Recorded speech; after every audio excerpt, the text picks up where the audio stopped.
I've grown closer to myself, and I want to continue to grow closer to myself. There's this version of me that's like completely in love with me and completely adores me, and it's like I'm not apologetic about it. Through the shattering of my expectation of what I wanted others to be, I realized like certain people genuinely did not have the capacity to love me, adore me, talk to me, provide for me in all aspects, financially, energetically, spiritually, what have you, physically, to make space for me, to make space for the being in which I was evolving into, and that was okay. That through the shattering of the expectation of what I wanted someone to be able to be for me, or what I wanted some of my closest friends, family members to be for me, to mimic, or even to some degree how I imagined them. They showed me by showing me exactly where they were. And when I say where they were, it's in the sense of their capacity,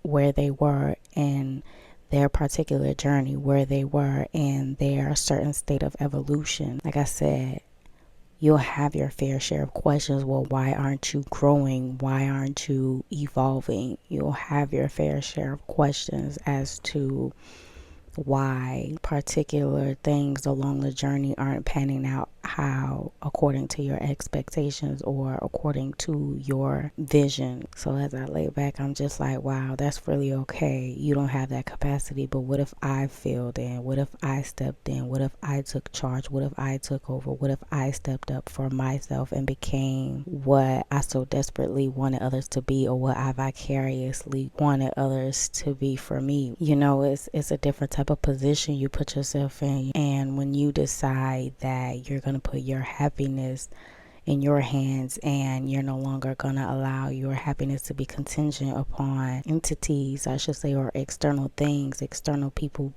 places, or vices, I should say. It's really gutsy, but it's also like, let's be honest, it's like you're ready to stop playing and you're finally showing up for yourself.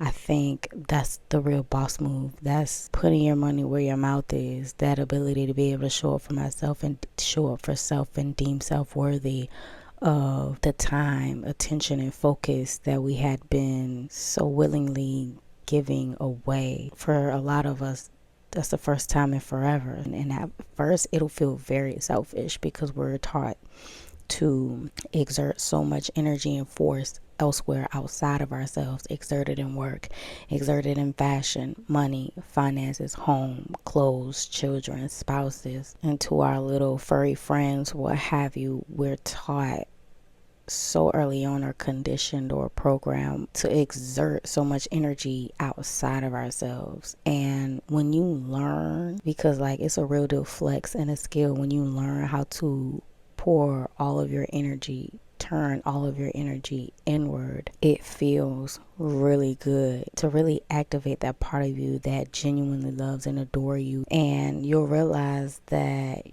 you're this whole being that has been waiting for you to spend time and attention honoring and valuing yourself and treating yourself sacred.